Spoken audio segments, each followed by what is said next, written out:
Ashabul Kahfi kan.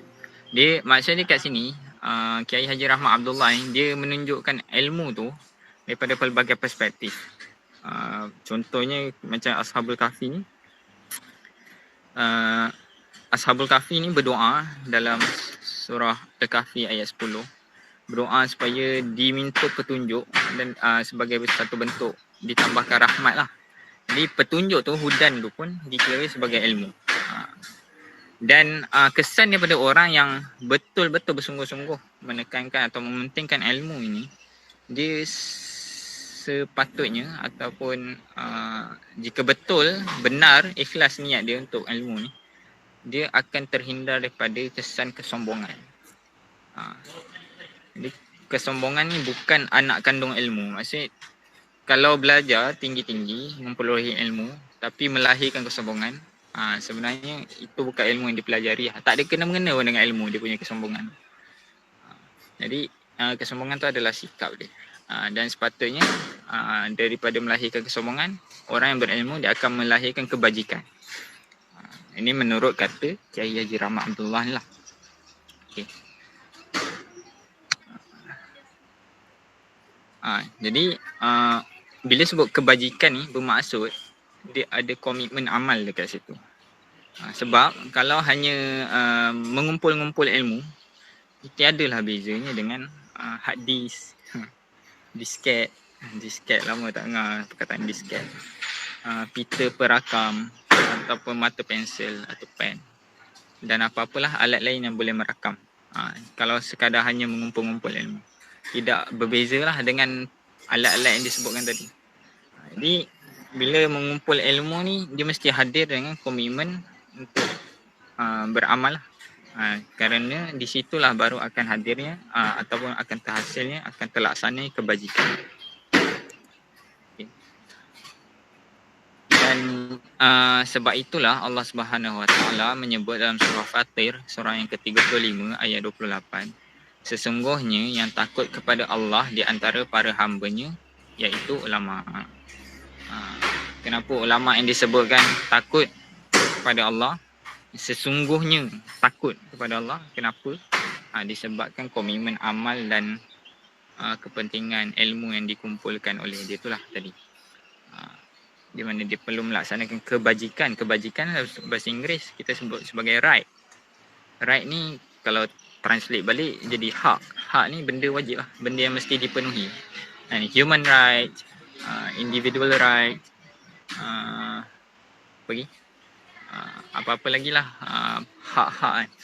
Jadi disebut kebajikan ni nak adanya, nak terlaksana sesuatu right atau kebajikan ataupun hak tu, dia mesti dengan ilmu. Jadi ilmu yang disebutkan kat sini, yang dibahaskan kat sini ialah ilmu nafi, ilmu yang bermanfaat. Okay.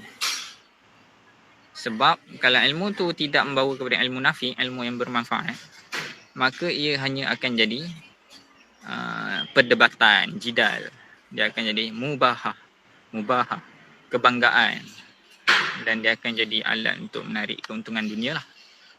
Jadi kat tadi ayat 35, surah 35 ayat 28 tadi dah sebut hanya senya ulama lah yang takut kepada Allah di antara para hamba-Nya. Itu adalah disebabkan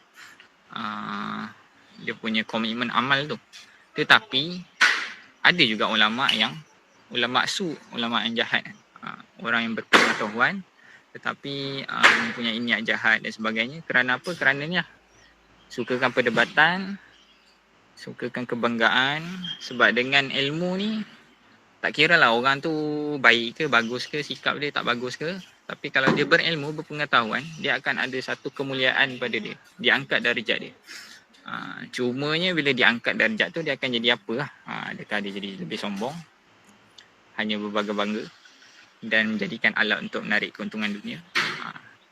Jadi kat sini saya nak timbulkan satu renungan kepada diri sendiri dan juga kepada kita semua. Adakah sepanjang kita ambil tempoh ni lah, sepanjang PKP ataupun sepanjang kita menghadapi pandemik ni kan, yang mana banyak pergerakan kita online dan nak turun ke lapangan pun dalam keadaan terhad, tak ramai orang berturun dan macam-macam ujian lah. Macam saya nak turun tak sampai-sampai. Nak pukul berapa pun tak sampai lagi, tercari-cari dan sebagainya. Jadi sepanjang tempoh kita menghidupi dalam gerakan kita ni, sejauh mana kita punya rutin ataupun kita punya disiplin dalam nak memahami isi kandungan suatu ilmu tu, yang ke arah ilmu nafi' tu, yang ke arah dapat melaksanakan kebajikan.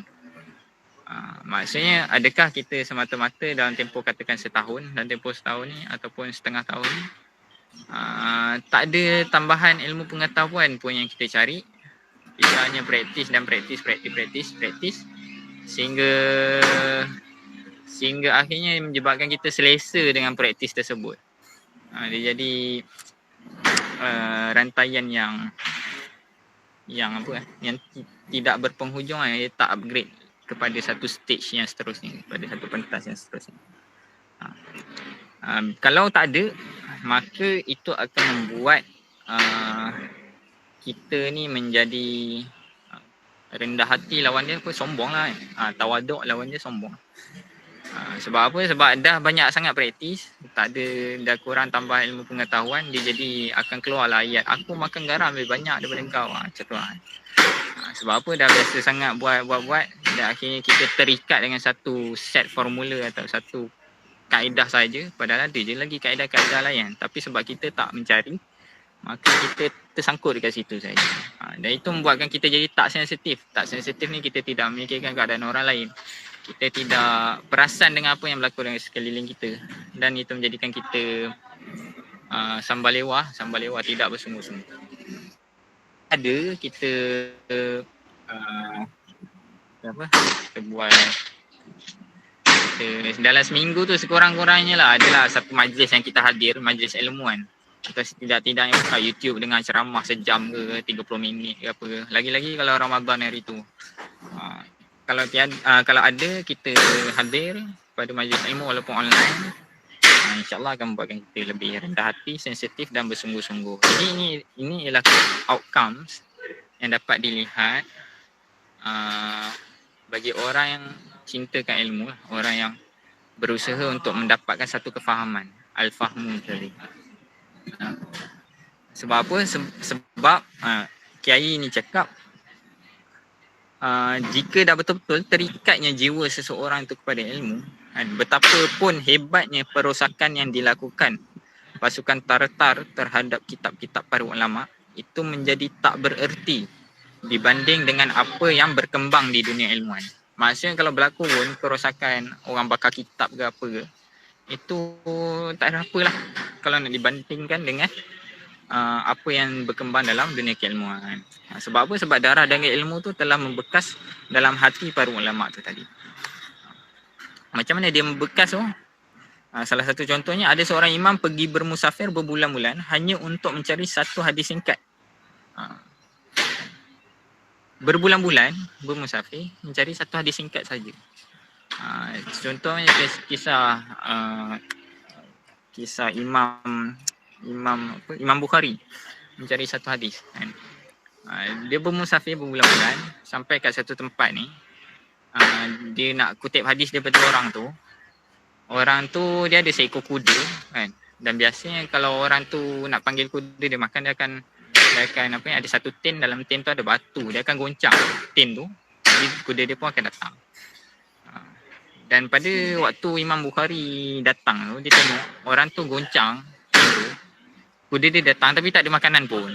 Jadi Imam Bukhari yang telah bermusafir selama berbulan-bulan nak ambil satu hadis ni, tak jadi nak ambil hadis daripada orang tu. Sebab apa? Sebab dia kata kalau kuda pun dia boleh tipu, apatah lagi yalah kuda yang tak reti apa-apa dia boleh tipu. Macam mana lah pula dengan dia nak ambil hadis daripada orang tu, hadis Rasulullah SAW daripada orang tu. Dia tak percaya, hilang kepercayaan dia kepada orang yang tu lah.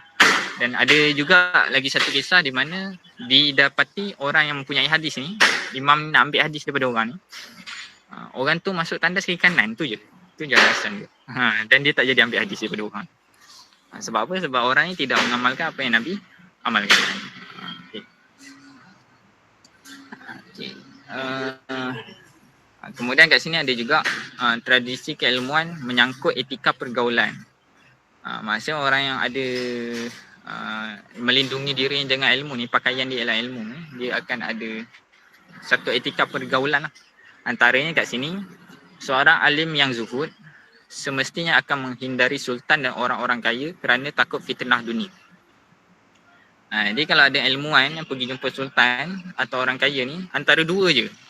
Kiai ni sebut antara dua je. Sama ada dia seorang penjilat ataupun dia seorang yang sudah sampai ke tingkat makrifat yang tinggi.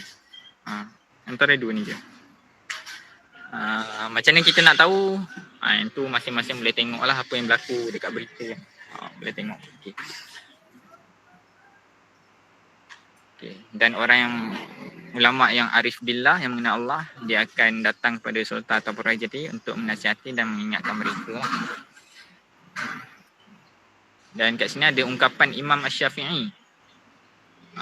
Imam Asy-Syafi'i kita tahu bahawa dia suka berhujah dengan orang yang berpengetahuan. Sebab tadi kita ada sentuh tentang kalau ilmu tu tidak nafi, dia akan bawa kepada jidal, perdebatan, kebanggaan dan juga alat untuk mencari keuntungan dunia. Okay. Jadi antara orang yang berdebat ni adalah Imam Syafi'i. Tapi Imam Syafi'i buat macam mana? Imam Syafi'i punya mindset ataupun niat dia tu macam mana? Kata-katanya kat sini, setiap kali aku berdebat dengan seseorang, selalu ku berharap Allah mengalirkan kebenaran dari mulutnya. Ujar Imam Syafi'i. Maksudnya kat sini Imam Syafi'i ada satu sikap terhadap ilmu, terhadap kebenaran, terhadap petunjuk yang dicari tu. Walau dalam keadaan berdebat sekalipun, dia mengharapkan orang ni menyebut apa yang benar. Supaya apa? Supaya dia boleh belajar. Sebab tu ada satu ungkapan yang kita pernah dengar, aku boleh berdebat dengan aku boleh menang berhujah dengan 10 orang yang pandai, tetapi aku pasti kalah dengan satu orang yang jahil. Sebab apa? Sebab kat situ akan ada ujian. Ujian tadi itulah, orang yang berilmu dia ada satu kemuliaan, satu kebanggaan dia. Jadi bagaimana dia nak didik diri dia untuk rendah hati, untuk membawa kepada ilmu nafi itu tadi. Dan akhirnya kalau conclusion dia, nak tak nak memang mengaku kalah je lah kalau dengan orang jahil ni. Sebab dia memang tak tahu apa-apa, dia cakap apa pun dia rasa dia tahu. Kita memang yelah macam tu lah. Okay. So yang terakhir ialah ilmu antara tahu dan mahu. Kiai tanya, apa khabar penghafal sekian banyak ayat, pelahap sekian banyak kitab dan pembahas sekian banyak qadaya yang belum beranjak dari tataran tahu untuk bersiap menuju mahu. Dia tanya orang yang dah menghafal banyak, mentelaah banyak kitab kan, dah banyak lah tahu, tapi bagaimana nak ke arah mahu? Mahu kat sini apa yang dimaksudkan dengan mahu ni? Mahu ni tadi ialah sejauh mana ilmu tu boleh dimanfaatkan lah. Sebab bila kita dah tahu, kalau tidak membawa ke arah mahu, kehendak untuk bertindak, maka ilmu tidak menjadi bermanfaat. Maka ilmu tu outcome dia akan jadi tadi, 3 tadi. Yang pertamanya ialah kesombongan, yang kedua ialah kebanggaan, dan yang ketiga ialah alat untuk mencari keuntungan dunia. Kat sini dia tanya lagi, engkau yang telah menghabiskan seluruh usia untuk penjelajahan ilmu yang memberitahukan berapa juta tahun umur dunia, bagaimana ketepatan peredaran bumi, matahari dan galaksi, ketepatan ekosistem dan karakter benda, lalu menuduh wahyu itu kuno. Orang yang dah mengkaji macam-macam, lepas tu kata wahyu ni sesuatu yang ketinggalan zaman kerana telah melewati masa 1400 tahun. Maksudnya dia mempertikaikan sebab 1400 tahun kebelakangan ni maksudnya tarikh Islam lah, hijrah, yang mana diutuskan Rasulullah SAW membawa Al-Quran. Dia menuduh Quran ni sesuatu yang lapuk, ketinggalan, yang tak update dengan perkembangan semasa, sepertinya boleh mengkaji galaksi, bintang-bintang dan sebagainya. Tak punyakah engkau segenggam rasa malu untuk pergi mencari planet lain yang lebih muda? Tadi dia dah kumpul banyak-banyak pengetahuan. Tak ada ke, tak terdetik ke rasa kemahuan atau kehendak untuk mencari satu planet baru yang lebih muda? Dan kalau jumpa pun planet yang lebih muda tu, sedarkah engkau bahawa itu bukan ciptaanmu? Jadi dengan ilmu ni tadi sebenarnya patutnya membawa kita lebih menundukkan diri kita kepada Allah Subhanahu Wa Taala. Dan kalau tak ada, kalau hanya menjadikan kita lebih macam mana? Hanya ingin tahu begitu saja. Contohnya ada pemilik kebun yang dia pergi jumpa pemabuk, kemudian dia terpesona dengan pemabuk tu sebab dia boleh tukar anggur menjadi arak.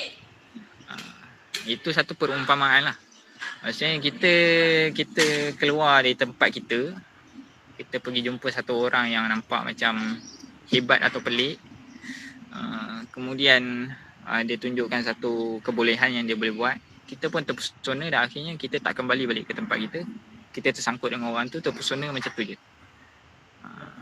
Jadi itu menandakan kita, ilmu yang kita dapat tu tidak membawa kepada kefahaman untuk kita menundukkan diri kita kepada Allah Subhanahu Wa Taala. So macam saya sendirilah, saya dalam bahagian tarbiyah untuk Abang Kuala Selangor bersama dengan Abang Azhari dan Arif, kena renung lah usra-usra yang dijalankan ni, adakah menjadikan saya lebih kuat ibadahnya, atau masih ada kelalaian-kelalaian yang culas yang tak diperbaiki keadaan tu, ataupun mungkin rutin ibadah tu okey je tetapi tidak menimbulkan macam mana, tidak menyegarkan hati, tidak menyuburkan hati, tidak membasahkan hati. Dia jadi macam robot je lah, buat ibadah tapi tak ada rasa apa-apa. Adakah sebegitu? Kalau sebegitu tu mungkin tanda-tandanya ada something wrong dengan bagaimana kita memahami sesuatu ilmu tu. Sebab apa? Hanya sahaja yang sesungguhnya yang takut kepada Allah ialah ulama. Kalau tidak membawa kita kepada takut kepada Allah, tak ada rasa apa. Belajar banyak tinggi-tinggi tapi tak ada rasa apa. Ibadah tak ada rasa apa. Buat memang buat tapi tak ada rasa apa. So timbul satu soalan lah. Sebab sepatutnya kita kena rasa takut kepada Allah sekurang-kurangnya. So kat sini disebut tentang Khawarij. Khawarij ni memecah belah jemaah Islam. Dan Khawarij ni punya ibadah sangat bagus. Sehingga kan Rasulullah SAW ketika ditanya tentang sifat mereka, Rasulullah SAW menjawab, orang Khawarij ni kan, kalian akan meremehkan solat kalian dibandingkan dengan solat mereka. Masa Khawarij solat dia orang lagi dahsyat. Dan siam kalian dibanding dengan siam mereka, dan puasa kalian dibanding dengan puasa mereka. Puasa orang Khawarij lebih baik, lebih bagus, lebih mantap lah, lebih power. Jadi kalau kita nak compare dengan itu, memang kita kalah. Tapi apa yang patut kita compare? Kita compare dari segi kefahaman. Sebab apa? Sebab Khawarij ni dia akan kalah dengan fuqaha. Fuqaha ni orang yang mendalam ilmu, bukan ahli fiqah. Ahli fiqah ni fuqaha juga, tapi fuqaha ni tak mesti ahli fiqah saja. Ada beberapa bidang lain juga disebut sebagai fuqaha selagi mana dia mendalami suatu bidang ilmu tu lah. Sebab apa? Sebab fuqaha ni akan mematikan aspirasi mereka. Sebab apa? Salah satu contohnya kisah Nabi Nuh. Setelah kaum Nabi Nuh, kan Nabi Nuh dah menyelamatkan beberapa orang dan beberapa pasangan haiwan binatang, gajah, babi, apa benda semua, pokok-pokok. Dan lepas tu setelah berlaku beberapa zaman, mereka beriman dan akhirnya mereka lupa tentang ilmu. Sejak daripada itulah kaum selepas tu mendirikan semula 3 patung berhala. Wadda, Suwa, Yaub. Ada kat sini ada 1, 2, 3, 4, 5. Ada 5. Tapi yang utama ada 3 berhala lah. Kaum sudah Nabi Nuh ialah kaum Samud.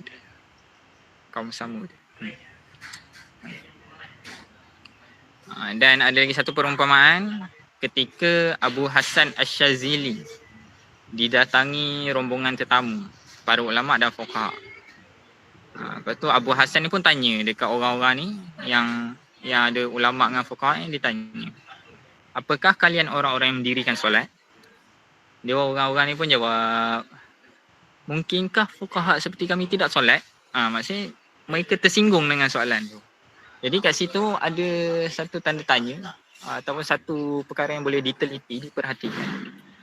Jika benar ilmu yang berada pada diri kita adalah ilmu yang bermanfaat, dia mesti membawa kepada kerendahan hati. Sebab ni ayat yang dibalas tadi lah. Mungkinkah fuqaha seperti kami tidak solat? Kat situ ada naratif kesombongan, ada bunyi kesombongan. Jadi Abu Hasan Asyazili ni pun jawab balik. Apakah kalian orang yang bebas gelisah bila ditimpa musibah, tidak putus asa, dan bila mendapat nikmat tidak menjadi bakhil? Sebab apa? Sebab ditanya soalan simple macam tu dah melantun. Jadi bagaimana kalau ada musibah yang lebih besar daripada tu? Kan? Boleh ke tidak melantun kan? Boleh ke? Sebab apa? Yalah, bila ada satu persepsi di mana makin kita berilmu, makin kita mulia, makin kita rasa macam Allah lebih sayang kita, tiba-tiba Allah uji dengan seteruk-teruk ujian, waktu tu boleh ke kita bertahan? Waktu tu boleh, mungkin kita akan cakap kepada Allah, ish, apa Allah ni? Aku dah banyak ilmu macam ni, takkan uji aku macam ni kan? Adakah kita akan melantun sampai tahap macam tu? So itu apa yang ditimbulkan oleh Imam Abu Hasan Syazili ni kepada fuqaha yang datang tadilah menjadi tetamu dia. So itu satu teguran dia kepada ulama-ulama tu lah. Okay. Dan akhir sekali saya tutup dengan satu kata-kata ungkapan oleh Syekh Alawi Al-Maliki. Ini ada dalam buku ni lah. Syekh Alawi Al-Maliki dalam Simtud Durar, Untayan Mutiara. Ini kira puisi-puisi lah. Dia mengumpamakan Rasulullah SAW dengan ayat yang berbunyi, segala puji bagi Allah yang telah melebihkan kita dengan Mustafa Nabi pilihan yang mengagungkan pendidikan. Jadi itulah dia tentang Al-Fahmu, penghayatan kita terhadap apa yang kita tahu dan apa yang kita nak tahu dan kenapa kita tahu benda tu. Untuk apa? Jadi kalau nak relate dengan kita dalam Abin Kuala Selangor ni, satunya dari segi bagaimana kita mengajak orang lain untuk sama-sama mendalami ilmu. Yang keduanya diri kita sendirilah. Bagaimana dengan apa yang kita dah tahu, yang kita dah kira dah biasalah kan. Sejak di Pepias lagi sebut Pakta lah, apa benda 4KA, sebagai hamba Allah, khalifah dan da'i apa semua tu. Sejauh mana kita refresh balik kefahaman kita tentang konsep-konsep tu lah. Jadi itu saja. Ini pun dah macam ceramah. Sorry lah tak menyempat nak buka perbincangan apa semua.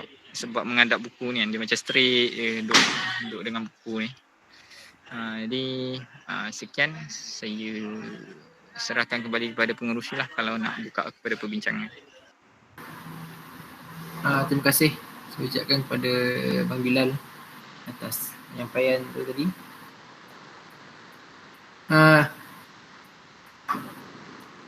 Sekarang ni saya buka lah. Ya tak? Dengar tak suara saya? Tersangkut. Hello? Dengar. Tak ada sangkut ni. Sekarang saya buka lah untuk perbincangan. Kalau ada sahabat-sahabat lain yang nak kongsikan apa-apa berkaitan dengan yang telah disampaikan oleh Abang Bilal tadi. Berkaitan kadir, berkaitan jemaah kita sendiri, berkaitan ilmu itu sendiri, macam mana yang disampaikan oleh Abang Bilal tadi. Okay, Bismillahirrahmanirrahim. Terima kasih kepada Kode atas usrah yang telah dibentangkan tadi. So seperti yang kita tahu, usrah yang telah disampaikan tadi, dia secara tak langsung dia menjentik hati kita sebenarnya. Maksudnya tentang, saya rasa poin yang paling penting untuk kita kena selalu ingat-ingat ni adalah untuk sentiasa sabat ataupun istiqamah lah. Kita kena sentiasa teguh dengan apa yang kita buat ni. Sebabnya kalau nak ikutkan dalam keadaan negara kita sekarang, especially rakyat di bawah ni lah, apabila kita ni kena PKP apa semua, so bila kita kena PKP dan ada benda yang kita dah plan apa semua kita tak dapat nak buat dengan lebih baik. Tapi adakah itu kita nak jadikan sebagai penghalang kita dalam nak buat dakwah ni? Tidak. Maksudnya kita kena ada macam-macam exit plan yang kita kena buat. Dan dalam jemaah tu pun, dalam jemaah kita ni pun kita diajar untuk kita ni sentiasa mencari jalan penyelesaian. Sebab itulah kita ni disebut sebagai dakwah ni ada macam-macam. Dakwah ni dia bukan sekadar seruan, tapi dakwah ni ada bilhal, ada bibisan. Sebab di jemaah kita ni sebenarnya Abi ni sebenarnya pun dah mengajar kita start dari Perpiah sampai ke Wadah lah. Dia dah mengajar kita macam mana untuk kita ni sentiasa mencari jalan penyelesaian. Okay. Jadi saya rasa sekadar itu sajalah pandangan daripada saya untuk kita ni. Yang penting dalam cabaran yang kita tengah lalui sekarang ni, dan kita pun akan lalui full lockdown balik hari Selasa ni, apa yang kita kena buat untuk pastikan semangat kita sekarang ni tak luntur, semangat kita sekarang ni tak down. Bukanlah kita nak kata sentiasa naik ke apa, tapi at least momentum tu kita cuba kekalkan sampai bila-bila insyaAllah. Okay, sekadar itu saja. InsyaAllah. Semoga kita semua dapat terus kekalkan momentum yang kita ada sekarang ni lah, dengan kita buat retreat ni. Semoga semangat tu masih ada lah walaupun kita akan menghadapi lockdown lagi nanti insyaAllah. Jadi ada lagi sahabat-sahabat lain yang nak kongsikan? Kita buka lagi. Afiq ke? ID ke?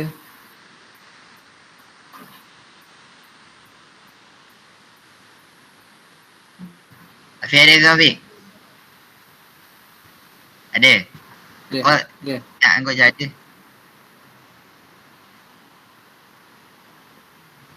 Alah, Afiq kat Palestin dah ni Afiq. Macam mana kau boleh pergi sana?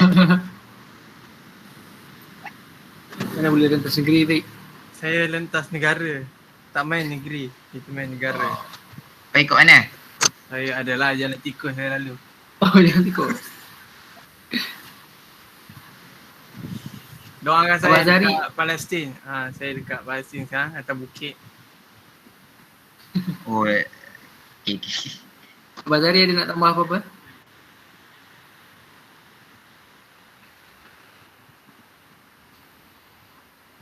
Ada. Tak dengar bang suara bang. Unmute. Okay, terima kasih kepada pengerusi majlis. Dengar tak suara? Dengar tak suara? Dengar. Baik jadi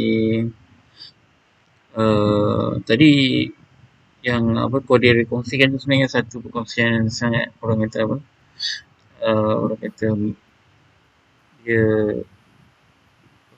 menjentik hati lah macam Isyad sebut tadi.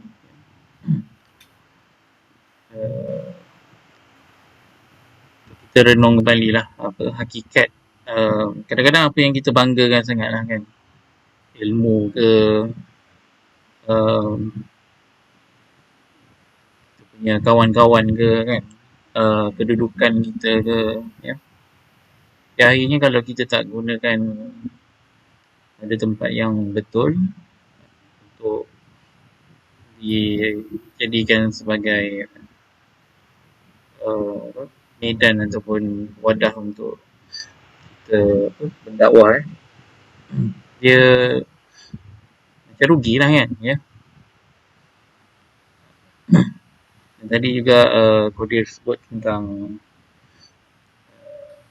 bila kadang-kadang tu patutnya makin berilmu tu kita makin tunduk lah kan ya.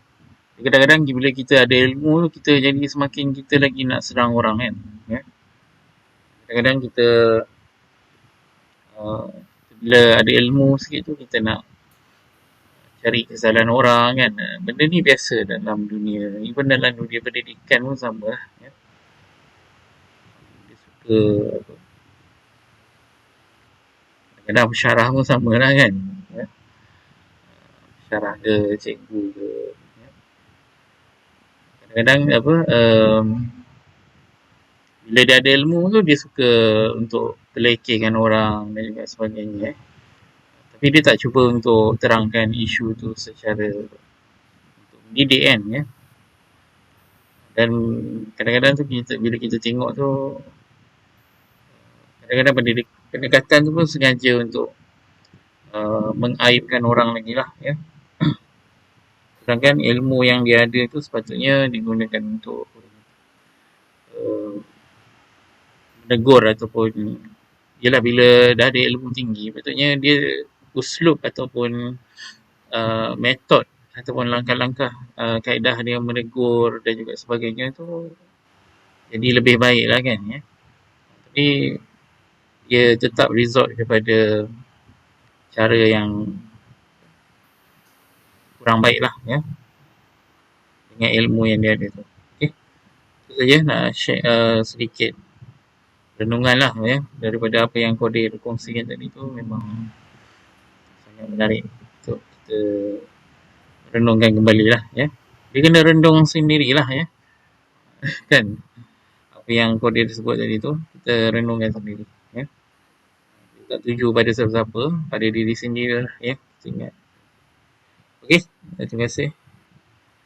Balikan kepada Nusi Zikrun. Terima kasih banyak Abang Jari dan juga Abang Syed atas perkongsian tambahan lah daripada apa yang telah dikongsikan oleh Abang Bilal tadi. Jadi sebagai renungan kita sebagai